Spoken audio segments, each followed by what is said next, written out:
So hello my dear CA finance students, welcome to the channel. As I promised कि छोटे छोटे chapters जो आपकी बुक के हैं उन्हें हम रिवाइज करेंगे, जिसमें हम अभी तक रिवाइज कर चुके हैं क्या क्या forensic accounting and due diligence. इसी कड़ी में अगला चैप्टर मैं ले रही हूँ इंटरनल ऑडिट। इस वीडियो में हम इसका पार्ट 1 देखेंगे और नेक्स्ट वीडियो में पार्ट 2 देख के इसको स्टडी मटेरियल से ही कवर कर लेंगे। तो देखो इंटरनल ऑडिट, हमने आज तक बहुत सी ऑडिट के टाइप सुने होंगे, statutory audit, internal audit, forensic audit, ये सब सुना है। अब ये इंटरनल ऑडिट क्या है, क्यों करवाई जाती है, ये सब देखते हैं। तो सबसे पहले आइए इसकी डेफिनेशन पे। दैट इट इज या फिर internal audit provides independent assurance. कोई भी ऑडिट है उसके अंदर हम यही लिखते हैं ना, प्रोवाइड्स इंडिपेंडेंट एश्योरेंस। लेकिन इंटरनल ऑडिट स्पेशली अलग क्या है, इंटरनल ऑडिट में अलग ये है कि वो किसी भी ऑर्गेनाइजेशन के इंटरनल कंट्रोल्स कैसे हैं और रिस्क मैनेजमेंट प्रोसेस कैसी है, ओवरऑल उसका गवर्नेंस कैसा है, यानी किसी ऑर्गेनाइजेशन का ओवरऑल गवर्नेंस कैसा है, इंटरनल कंट्रोल्स कैसे हैं, रिस्क मैनेजमेंट प्रोसेस कैसी है, किस तरीके से वो अपने ऑर्गेनाइजेशन के ऑब्जेक्टिव को अचीव करता है, इन सब पे इंडिपेंडेंट एश्योरेंस ऑब्टेन करना इज इंटरनल ऑडिट। आज तक हम जो ऑडिट पढ़ते आए थे वो स्टैट्यूटरी ऑडिट थी, जिसमें क्या होता था, फाइनेंशियल स्टेटमेंट्स के ऊपर ओपिनियन देते थे। इसमें नया क्या, इसमें हम किसी ऑर्गेनाइजेशन की गवर्नेंस स्ट्रक्चर के ऊपर अपना एश्योरेंस प्रोवाइड करते हैं कि क्या वो अपने ऑब्जेक्टिव को अचीव कर पाएगी या नहीं कर पाएगी। वो आपका हो गया इंटरनल ऑडिट। फिर इसने क्या बोला, दैट इसके अंदर it is not confined to transaction, financial transactions only. Internal, आपकी इंटरनल जो ऑडिट है, देखो इंटरनल ऑडिट के अंदर आपने खुद बताया ऊपर वाली डेफिनेशन में कि आपने क्या क्या चीजें चेक की, internal control, risk management, governance structure. इसके डेफिनेशन से हमें पता लग गया कि केवल फाइनेंशियल वाली ट्रांजेक्शंस नहीं चेक हो रही यहाँ पे किसी ऑर्गेनाइजेशन की ऑपरेशनल एक्टिविटीज भी चेक होती है और उसके ऊपर जो लॉ एंड रेगुलेशन लग रहा है वो उसे कंप्लाई कर पा रही है नहीं कर पा रही, ये सब चीजें भी चेक होती है। अब ऊपर आपको कुछ दिया है, वो क्या है कि क्यों करवाई जाती है इंटरनल ऑडिट। तो स्टेक होल्डर्स करवाते हैं, ये स्टेक होल्डर्स यानी उस एंटिटी में जिसका भी इंटरेस्ट है वो चाहते हैं कि इंटरनल ऑडिट करवाई जाए, ताकि उन्हें पता चले कि उनकी एंटिटी में इंटरनल कंट्रोल डेफिशिएट है क्या, मतलब इंटरनल कंट्रोल्स में कोई गड़बड़ है क्या, या फिर गवर्नेंस स्ट्रक्चर बिल्कुल सही चल रही है या नहीं चल रही। अगर नहीं चल रही तो ये बात उन्हें पता चल जाएगी तो वो टाइमली रेमेडियल एक्शन ले लेंगे। फिर क्या है इसमें, that institute of chartered accountant of India ने एक बोर्ड बनाया, IASB। कौन, इंटरनल ऑडिट स्टैंडर्ड बोर्ड, ये देता है स्टैंडर्ड्स ऑन इंटरनल ऑडिट। हमने एसएस की रिवीजन स्टार्ट की हुई ना साथ के साथ, वो क्या होते हैं, स्टैंडर्ड्स ऑन ऑडिटिंग। अब यहाँ पे क्या है, क्योंकि इंटरनल ऑडिट है तो नई बात क्या, standards on internal audit, SIA किसने दिए, ये IASB एक बोर्ड है उसने दिए। इस बोर्ड को किसने सेटअप किया, ICAI ने। यहाँ तक आप ये समझ गए होंगे कि इंटरनल ऑडिट क्या है और क्यों की जाती है और कौन से स्टैंडर्ड्स को फॉलो करते हुए की जाती है। नेक्स्ट इसमें जो आपको पढ़ना है वो objective and scope of internal audit, यानी क्या क्या चीजें इंटरनल ऑडिट के दायरे में आ रही है। तो देखिए क्या क्या आ रहा है। इंटरनल कंट्रोल हमने डेफिनेशन में बोला था कि आ रहा है internal control. Then operating information, examination of financial and operating information, review of operating activities, compliance with law and regulation, risk management और गवर्नेंस। इनको याद करने का तरीका, ऑब्जेक्टिव एंड स्कोप हमने डेफिनेशन में 3 वर्ड्स तो ऑलरेडी देख लिए, कौन कौन से, इंटरनल कंट्रोल्स को चेक करेंगे ये देखा, फिर हमने देखा गवर्नेंस स्ट्रक्चर देखा, और आपने क्या देखा था, रिस्क मैनेजमेंट। ये 3 वर्ड तो आपने डेफिनेशन से उठा के सीधा लिख देने हैं। फिर क्या है, इंटरनल ऑडिट जो है वो क्या, ऑपरेटिंग एक्टिविटीज से रिलेटेड है, तो बाकी के 2 पॉइंट आ जाएंगे आपके ऑपरेटिंग से related, review of operating activities और examination of operating information and financial information. फिर एक लास्ट पॉइंट जो आपको याद करने के लिए बचता है वो क्या है, लॉ एंड रेगुलेशन का कंप्लायंस। इसके अंदर एग्जाम्पल्स दिए हैं वो आप रीड कर लीजिएगा, उसमें कुछ खास नहीं है। अब इसमें जो क्वेश्चन बनता है इंटरनल ऑडिट वाले चैप्टर से वो बनता है केस स्टडी।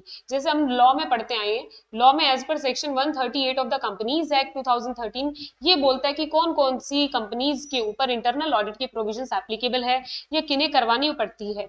तो इसमें लिखा है कि फॉलोइंग क्लास ऑफ कंपनीज, जो नीचे दिए गए हैं उन कंपनीज को एक इंटरनल ऑडिटर को अपॉइंट करने की रिक्वायरमेंट है। Internal auditor may be either an individual और अ पार्टनरशिप फर्म और अ बॉडी कॉर्पोरेट। यहां से क्या बनेगा, MCQ, कि इंटरनल ऑडिटर जो है वो इंडिविजुअल भी हो सकता है, पार्टनरशिप में भी हो सकता है और बॉडी कॉर्पोरेट भी हो सकती है। अब कौन कौन सी कंपनी के ऊपर इंटरनल ऑडिट एप्लीकेबल है। तो पहली चीज लिस्टेड कंपनी, ये लिस्टेड कंपनी पे तो हमने सारे ही प्रोविजन लगा कर रखे हैं, तो कभी भी डाउट होना कि ये लिस्टेड कंपनी पे आएगा नहीं आएगा, तो वो आता ही है उस पर। इंटरनल ऑडिट किस किस को करवानी जरूरी है, पहली लिस्टेड कंपनी, ठीक है, ये हो गई आपकी लिस्टेड कंपनी। दूसरे में आपके पास आती है अनलिस्टेड कंपनी। अनलिस्टेड कंपनी के आगे दो क्राइटेरिया है, पब्लिक और प्राइवेट। तो क्या मैम अनलिस्टेड कंपनी को करवानी है, क्या दोनों को करवानी है, पब्लिक और प्राइवेट को? तो देखें, अनलिस्टेड पब्लिक कंपनी को कब करवानी होती है, जब इन चारों में से कोई भी एक शर्त पूरी हो जाए तो वो इस दायरे में आ जाती है। कौन कौन सी शर्तें हैं देखें। तो सबसे पहली शर्त है आपकी आउटस्टैंडिंग डिपॉजिट्स ऑफ 25 करोड़ और more at any point of time during the preceding financial year. पिछले साल में किसी भी टाइम पे अगर आपके आउटस्टैंडिंग डिपॉजिट्स जो 25 करोड़ या उससे ज्यादा चले गए तो आप इंटरनल ऑडिट के दायरे में आ जाएंगे। दूसरा आपको क्या दिया गया है इसमें, paid up share capital of 50 crore और मोर। पिछले साल की paid up share capital 50 crore से ज्यादा थी या 50 करोड़ थी तो आ गया। फिर आपका आउटस्टैंडिंग लोन्स एंड बोरोइंग्स, हर किसी से नहीं, केवल पब्लिक फाइनेंशियल इंस्टीट्यूशन से आपने जो लोन्स एंड बोरोइंग्स ले रखी है वो किसी भी पॉइंट ऑफ टाइम में 100 करोड़ से ऊपर गई या 100 करोड़ ही हो गई तो आप इंटरनल ऑडिट के दायरे में आ गए। और लास्ट में एक फोर्थ कंडीशन है, टर्नओवर ऑफ 200 करोड़ और मोर during the preceding financial year. ठीक है, क्या क्या है, 25, डबल 50, डबल 100 और डबल 200। आउटस्टैंडिंग डिपॉजिट सबसे पहले, फिर पेड अप शेयर कैपिटल, फिर आउटस्टैंडिंग लोन्स और फिर टर्नओवर लास्ट में। टर्नओवर सबसे बड़ी होती है वो वैसे याद हो जाएगी, फिर आउटस्टैंडिंग डिपॉजिट्स पहले, आउटस्टैंडिंग लोन्स थर्ड नंबर पे, बीच में आपका पेड अप शेयर कैपिटल है। तो ये चारों में से कोई भी क्राइटेरिया अगर अनलिस्टेड पब्लिक कंपनी फुलफिल करती है तो उसे डाल देंगे हम इंटरनल ऑडिट करवाने के लिए। फिर आपका प्राइवेट कंपनी है अगर वो, तो उसके ऊपर भी ये चारों कंडीशन नहीं देखनी होती, क्योंकि प्राइवेट कंपनी को थोड़ा रिलैक्सेशन हमें देना पड़ता है। क्या रिलैक्सेशन दे, हमने प्राइवेट कंपनी को बोला अगर तुम्हारे लोन्स एंड बोरोइंग्स वाली कंडीशन 100 करोड़ और मोर वाली, और दूसरी टर्नओवर वाली कंडीशन 200 करोड़ और मोर, इनमें से अगर कोई भी फुलफिल होती है तो आपको वो करना पड़ेगा, क्या, इंटरनल ऑडिट करवानी पड़ेगी। अब आपका क्वेश्चन किस तरह से आएगा और आंसर किस तरीके से लिखना है ये देख लीजिए। जैसे ये केस स्टडी लिखा है, सबसे पहले एक ये पॉइंट और लिखा गया, इसमें बोला है कि अगर कोई एग्जिस्टिंग कंपनी है जो इनमें से किसी भी क्राइटेरिया में आ रही है, और existing company in the sense जिस दिन कंपनीज एक्ट में ये रूल आया उससे पहले की कंपनीज, वो कब तक इसको मानेगी, तो उनको 6 महीने के अंदर अंदर इसको मानना पड़ेगा। ये बात अब इतनी रेलेवेंस नहीं रखती क्योंकि अब इस प्रोविजन को आए भी बहुत टाइम हो गया है। ठीक है, अब केस स्टडी देखें, केस स्टडी में बोल रहा है JK private limited, private limited company है, having 40 lakh paid up capital, 9.5 crore के reserves, turnover of last 3 consecutive financial year is, ये दे दी, but does not have any internal audit system in the view of management. देखो पूरा question पढ़ने के बजाय मैं इतना देख लूं ना कि पिछले साल की टर्नओवर 260 करोड़ हो गई है, इसका मतलब दायरे में तो आ गई। अब क्वेश्चन का आंसर कैसे लिखा जाता है, आंसर लिखने के लिए सबसे पहले लिखेंगे as per section 138 rule with read with rule 13, every private company shall required to appoint an internal auditor or a firm of internal auditors having, वो वाला क्राइटेरिया जो हमने सबसे लास्ट में डिस्कस किया वो क्राइटेरिया लिखा। फिर कंक्लूजन लिखेंगे कि गिवन केस के अंदर टर्नओवर ये हो चुकी है इसीलिए मैंडेटरी है इंटरनल ऑडिट कंडक्ट करवाना। बिल्कुल सिंपल है, ये क्वेश्चन आने के चांसेस है, तो इस तरीके के क्वेश्चन को एक बार फ्रेम करने की कोशिश कीजिएगा। फिर क्या है, who can be appointed as internal auditor. अब इंटरनल ऑडिट क्या है, क्यों करवाई जा रही है, कब कब एप्लीकेबल है, देख लिया। नेक्स्ट क्वेश्चन आना चाहिए क्यों, क्यों नहीं, कौन करेगा इंटरनल ऑडिट। तो कौन कर सकता है, चार्टर्ड अकाउंटेंट कर सकता है, कोस्ट अकाउंटेंट भी कर सकता है, प्रैक्टिस में हो तो भी कर सकता है, प्रैक्टिस में नहीं हो तो भी कर सकता है, उसके अलावा कोई और प्रोफेशनल जो बोर्ड ने डिसाइड किया वो भी कर सकता है, बोर्ड जो कहे वो सर्वोपरि। फिर इंटरनल ऑडिट जो है वो कंपनी का एम्प्लॉय हो भी सकता है, नहीं भी हो सकता है, क्योंकि यहाँ पे कुछ वैसे प्रॉब्लम नहीं है कि अगर कंपनी का एम्प्लॉय भी इंटरनल ऑडिट करना चाहे तो उसको भी अलाउड है, ये बात ध्यान देने लायक है।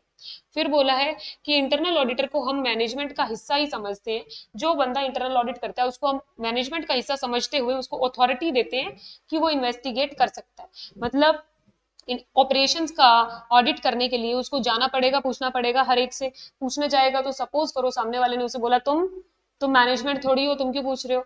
तो नहीं, ऐसा इंटरनल ऑडिटर के पास राइट है कि वो मैनेजमेंट की तरह इन्वेस्टिगेट कर सकता है। फिर देखें, internal audit function performs a number of activities. कैसे, क्या क्या एक्टिविटीज है जो इंटरनल ऑडिट करने के दौरान कोई भी पर्सन फॉलो करता होगा? तो पहले, सबसे पहले प्लान बनाता होगा, define the overall plan, scope and methodology, कि कैसे करेगा वो इंटरनल ऑडिट या इस फंक्शन को कैसे परफॉर्म करेगा। दूसरा, oversee and monitor various audit assignment, there proper planning, execution, recording of findings. अपने जितने भी असाइनमेंट्स उसने सोचे उनके ऊपर मॉनिटरिंग रखेगा, प्रॉपरली प्लान करेगा, एग्जीक्यूट करेगा, एग्जीक्यूट करने के बाद रिपोर्ट करेगा, और लास्ट में जो भी रिपोर्ट से रिजल्ट आएगा वो ऑब्जर्व करेगा। फिर क्या करेगा, plan, acquire, engage and review the performance, training and development of the professional staff, talent and other resources. वो देखेगा कि उसने जो भी आगे ट्रेनिंग वगैरह या प्रोफेशनल स्टाफ है उनके ऑब्जेक्टिव्स अचीव हो पा रहे हैं या नहीं हो पा रहे किसी भी एंटिटी के, इनसे रिलेटेड।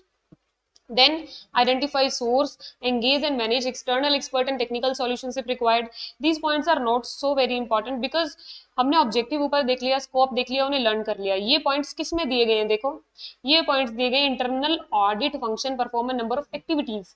तो ज्यादातर मामले में स्कोप आता है, जो आपको ऊपर वाला है वो लिखना पड़ेगा। फिर देखें, ये इंपॉर्टेंट है, responsibilities of N internal auditor include.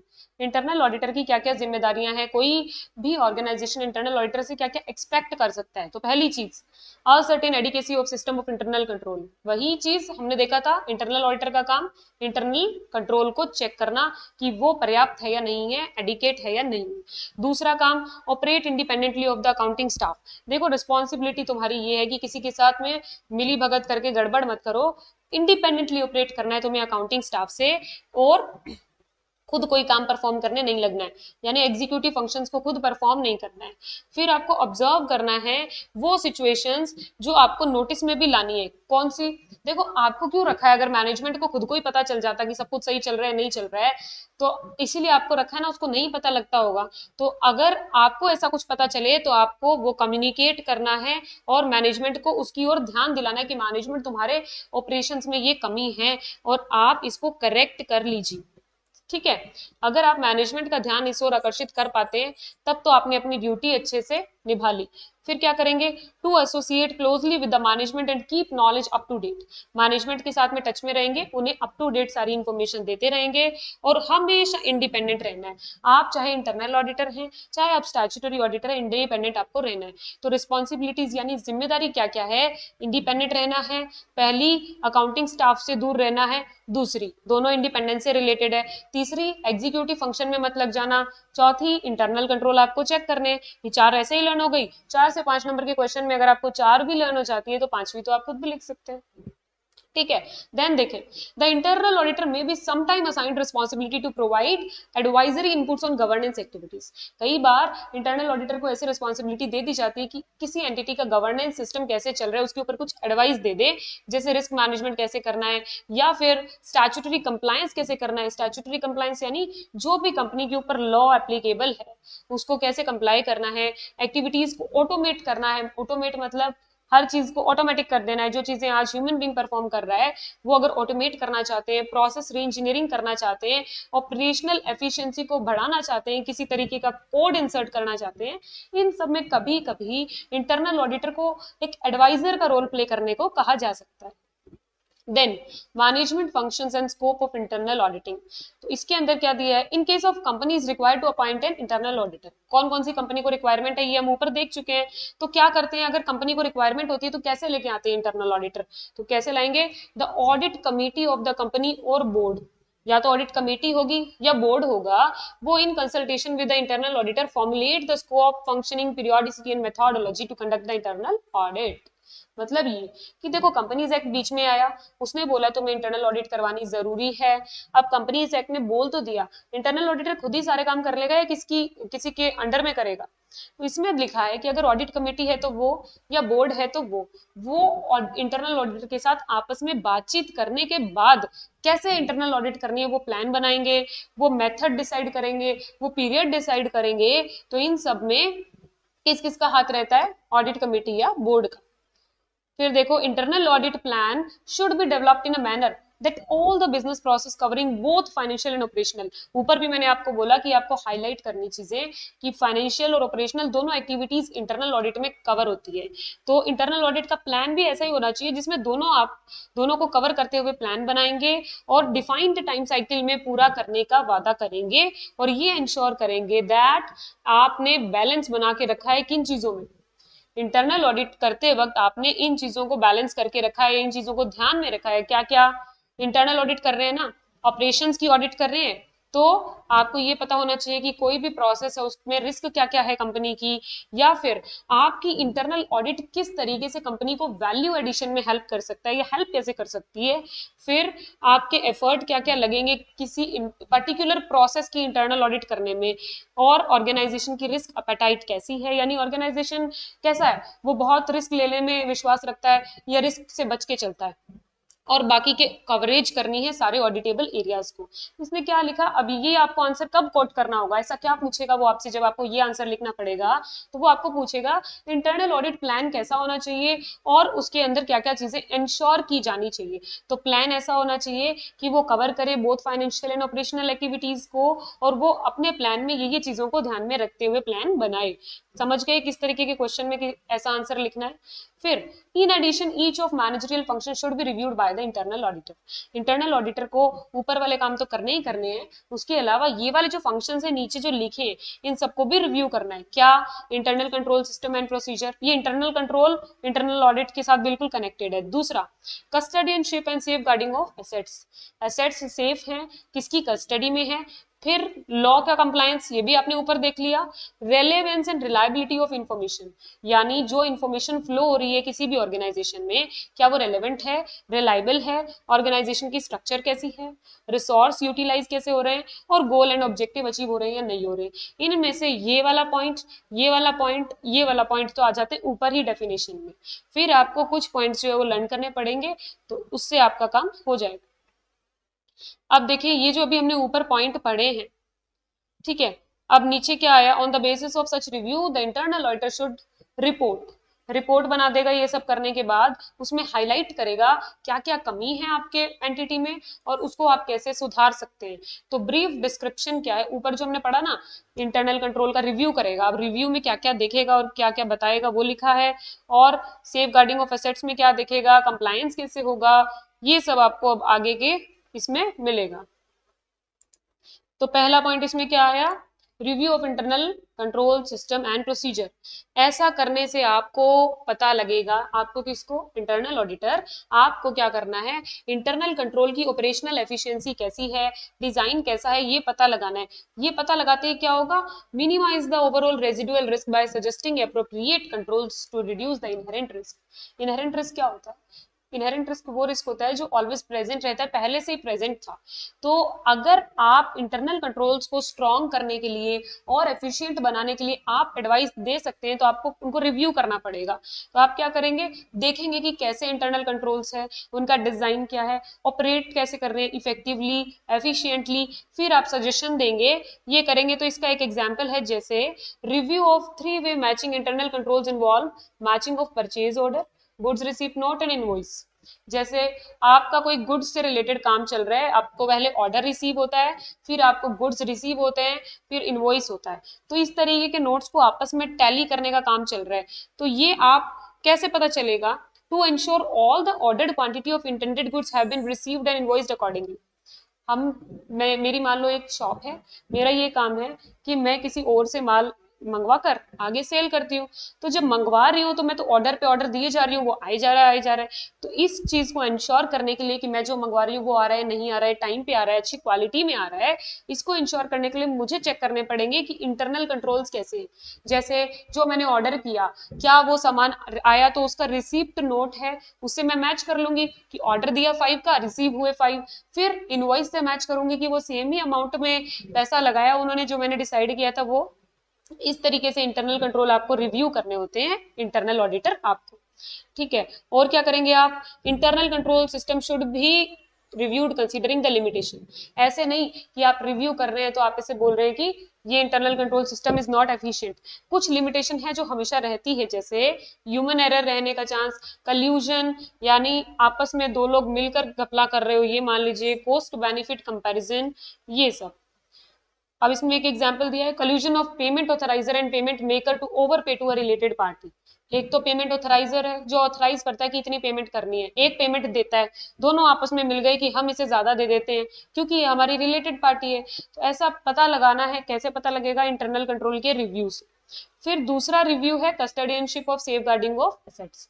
जब आपको ये पता लगाना है कि एसेट्स सेफ है या नहीं है, किसकी कस्टडी में, उसके लिए सबसे पहले क्या पता लगाएंगे कि क्या ये एसेट जो बुक में दिख रही है असल में है या नहीं, existence of the asset. Then segregation of duties, कौन है उस एसेट से रिलेटेड जिसकी ड्यूटी है, जो मतलब एसेट से रिलेटेड जो भी काम हो रहे हैं वो कौन देख रहा है। फिर आप रिव्यू करेंगे कि all assets are accounted for fully, यानी आपने सारी एसेट्स जो आपके पास में है वो सारी आपने बुक्स में लिखी हुई है। और अगर एसेट्स को बचाने के लिए किन चीजों से, फायर से या इलीगल एक्ट से, थेफ्ट से, नेग्लिजेंट एक्टिविटीज से बचाने के लिए क्या क्या मीन्स यूज किए उनको भी देखेंगे। फॉर एग्जांपल फायर एक्सटिंग्विशर लगा होता है ना, तो वो एसेट्स को फायर से डैमेज होने से बचाने के लिए होता है, ये सब पता भी लगाएंगे। और रिव्यू करेंगे साथ साथ में इनटेंजिबल एसेट्स को भी क्या इंटरनल कंट्रोल्स लगाए गए हैं। ठीक है, not only tangible assets are covered here, intangible assets are also covered here. Then review for compliance policies plans and regulation, इसमें नॉर्मल है, आप ये देखेंगे कि कंप्लायंस हो रहा है या नहीं हो रहा है।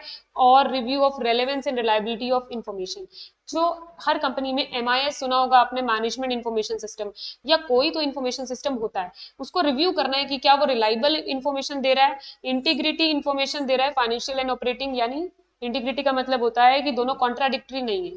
ठीक है, फिर review of organisational structure, structure का रिव्यू कैसे करेंगे, आप देखेंगे कि कौन से मैनर में एक्टिविटीज की जा रही है, मैनेजर कंट्रोल कैसे कर रहा है, ग्रुप बनाया हुआ है, क्या रिस्पॉन्सिबिलिटी किसकी, अथॉरिटी भी उसी के पास है जिसके पास रिस्पॉन्सिबिलिटी है। यानी ये एक प्रिंसिपल हुआ करता था ना, 14th principle of Henry Fayol, कि रिस्पॉन्सिबिलिटी दे रहे हो तो अथॉरिटी भी दो। तो आपको भी ये चेक करना है कि क्या दिया है या नहीं दिया है। ऑर्गेनाइजेशन चार्ट क्या है, क्या उसकी स्ट्रक्चर सिंपल है, इकोनॉमिकल है, किसी के पास में अनड्यू डोमिनेंस या एक्स्ट्रा पावर तो नहीं है, मैनेजमेंट स्टाफ का रिस्पॉन्सिबिलिटी क्या है हेडक्वार्टर पे, और ऑपरेटिंग यूनिट्स यानी ब्रांच लेवल पे क्या है, क्या दोनों के बीच में सेटिस्फैक्टरी बैलेंस है या नहीं है। फिर स्पैन ऑफ कंट्रोल, यानी आपका नंबर ऑफ सबऑर्डिनेट्स एक एग्जीक्यूटिव के नीचे कितने हैं, क्या बहुत ज्यादा तो नहीं है, यूनिटी ऑफ कमांड है या नहीं है। इसमें पता है कौन से पॉइंट्स आ रहे हैं, जो क्लास 12 बिजनेस स्टडीज में हम पढ़ते हैं मैनेजमेंट से रिलेटेड पॉइंट, वो आपको किस में डालने हैं, रिव्यू ऑफ ऑर्गेनाइजेशन स्ट्रक्चर में, क्योंकि हम उस बुक में एक ऑर्गेनाइजिंग नाम का चैप्टर पढ़ते हैं, वो उठा के डालना है पूरा का पूरा। फिर यहाँ पे क्या है, यूटिलाइजेशन ऑफ रिसोर्सेज में आप क्या चेक करेंगे, आप ये चेक करेंगे दैट कि economical and efficient use of resources हो रहा है या नहीं हो रहा है। और आपका आइडेंटिफाई करेंगे that specific operating responsibility should be capable of being used by operating personnel, कि जो रिस्पॉन्सिबिलिटी है क्या वो उसको कैपेबल है परफॉर्म करने के लिए। और देखेंगे methods of establishing operating standards and norms, कि किसी भी एंटिटी के क्या क्या स्टैंडर्ड्स है, उन्होंने कैसे स्टैब्लिश किए गए हैं। एक्चुअल परफॉर्मेंस और स्टैंडर्ड्स के बीच में अगर कोई डाइवर्जेंस आ रहा है, डिफरेंस आ रहा है और वो बहुत बड़ा है, तो उसको एग्जामिन करेंगे। और फिर इसमें लास्ट पॉइंट है review of accomplishment of goals and objectives, तो क्या ऑर्गेनाइजेशन ने अपने गोल्स ऑब्जेक्टिव्स अचीव कर लिए या नहीं कर लिए। यहाँ हम दोनों देखते हैं, बोथ मॉनेटरी नॉन मॉनेटरी, क्योंकि हम यहाँ पे फाइनेंसिंग के साथ साथ ऑपरेटिंग भी देख रहे थे। उसके बाद में नेक्स्ट पैराग्राफ है आपका related to integrity, objectivity and independence of the internal auditor. तो ये क्या कहता है, that basic principles of internal audit are critical to achieve the desired objective. कुछ बेसिक प्रिंसिपल्स है, पहला, free internal auditor should be free from undue influences. मैंने बोला था इंडिपेंडेंट होना चाहिए, independence shall not only be in mind but also in appearance. ये नहीं कि तुम कह रहे हो मैं तो इंडिपेंडेंट हूँ पर ऐसा लग तो नहीं रहा तुम्हें देख के कि तुम इंडिपेंडेंस में काम कर रहे हो। तो दोनों काम होना चाहिए, free from undue influences, undue pressure नहीं होना चाहिए, इंडिपेंडेंटली आप अपना फंक्शन परफॉर्म कर रहे हैं, आप ऑनेस्ट होने चाहिए, ट्रूथफुल होने चाहिए, and person of high integrity होने चाहिए, और आपको बिल्कुल प्रोफेशनल मैनर में अपना काम करना है, नॉट टू सीक और डराइव एनी पर्सनल बेनिफिट, कोई पर्सनल बेनिफिट लेने की नहीं सोचनी, हाईली ऑब्जेक्टिव मैनर यानी बिल्कुल पारदर्शिता से अपना काम करते जाओ, अपने सबूत जुटाओ और आपको रिपोर्ट प्रिपेयर करके देनी है, ठीक है। Next is qualities of internal auditor. तो क्वालिटीज और पहले जो हमने पढ़ा वो काफी सिमिलर हो जाता है। कैसे हो जाता है? स्पेशल एक्सपर्टीज होनी चाहिए कि आप उस मैनेजमेंट के सिस्टम को इवेलुएट करने जा रहे हैं तो आपके पास में फाइनेंस से रिलेटेड, अकाउंटिंग से रिलेटेड और इंटरनल कंट्रोल सिस्टम से रिलेटेड खुद को तो आना चाहिए ना, तभी इवेलुएट करेंगे, तो एक्सपर्टीज होनी चाहिए। दूसरा, accounting and finance function provide basic data for the management control. तो इंटरनल ऑडिटर को क्या चाहिए? फाइनेंशियल एक्सपर्टीज चाहिए अपनी ड्यूटी को डिस्चार्ज करने के लिए, क्योंकि इंटरनल ऑडिट में दोनों चीजें कवर हो रही थी। तो ऑपरेटिंग की तो कोई बात नहीं, आपको हो सकता है नॉलेज हो, फाइनेंशियल भी आप एक्सपर्टीज चाहिए और आपको एक्सपेक्ट किया जाता है कि आप दोनों को इवेलुएट करेंगे, financial control and operating control. तो आपको गुड नॉलेज होनी चाहिए किस चीज की? ऑर्गेनाइजेशन की, ऑपरेशन की, टेक्नोलॉजी की और commercial practice of the enterprise की। इसके अलावा नॉलेज किसकी चाहिए? जो सब्जेक्ट हमारे हैं, law, tax, cost accounting, commerce, EDP systems, इन सब की भी आपका नॉलेज की रिक्वायरमेंट है। ये सब क्या है? क्वालिटीज। और आपको ईआरपी सिस्टम और सॉफ्टवेयर की नॉलेज होगी, मैनेजमेंट प्रिंसिपल्स की नॉलेज, अभी हमने देखा ना 14 प्रिंसिपल्स ऑफ हेनरी फ्यूल, ऊपर हमसे नॉलेज मांग ली, वो भी होनी चाहिए, टेक्निक्स की नॉलेज होनी चाहिए और आपको एश्योरेंस प्रोवाइड करनी है मैनेजमेंट को कि आपको जो भी इंफॉर्मेशन मिलती है इस दौरान आप उसे कॉन्फिडेंशियल रखेंगे। ये सबसे बड़ी क्वालिटी है कि जो आपको पता चला आप उसे आगे नहीं बताएंगे, कॉन्फिडेंशियल रखेंगे। तो आज इस वाली पार्ट में हम इतना ही पढ़ेंगे। क्या क्या पढ़ा एक बार देख लेते हैं, देन बाकी का चैप्टर हम नेक्स्ट वीडियो में कवर कर लेंगे। देखिए आज हमने क्या क्या पढ़ा। सबसे पहले हमने इंटरनल ऑडिट की डेफिनेशन देखी, क्यों करवाई जाती है वो देखी, फिर इसके ऑब्जेक्टिव देखे, देन हमने रिक्वायरमेंट देखी कि कौन कौन सी कंपनीज के ऊपर एप्लीकेबल है, फिर हमने देखा इंटरनल ऑडिटर कौन कौन बन सकता है, देन आपने देखे मैनेजमेंट फंक्शन और इंटरनल ऑडिट, यानी इसको क्या क्या एक्सपेक्ट किया जाता है कि प्लान कैसे बनाना है इंटरनल ऑडिट का और उसमें कौन कौन होगा, क्या क्या कंसीडर करना होगा। फिर internal control system and procedure check करते वक्त क्या क्या चीजें देखनी है, सेफ एसेट सेफ गार्डिंग के रिलेटेड क्या क्या देखना है, policies, plans, legal compliances, relevance and reliability of information, organisation structure और यूटिलाइजेशन ऑफ रिसोर्सेज और अकम्प्लिशमेंट ऑफ गोल्स में अंदर क्या क्या देखना है वो भी देख लिया। फिर देखा कि कैसे एक इंटरनल ऑडिटर को इंटीग्रिटी, ऑब्जेक्टिविटी और इंडिपेंडेंस का ख्याल रखना है। फिर हमने उसकी क्वालिटीज देखी और इतना ही देखा और इतना ही था अभी आज की वीडियो के लिए। सो in the next video we are going to complete this chapter. See you in the next video. That's it for today. Thank you.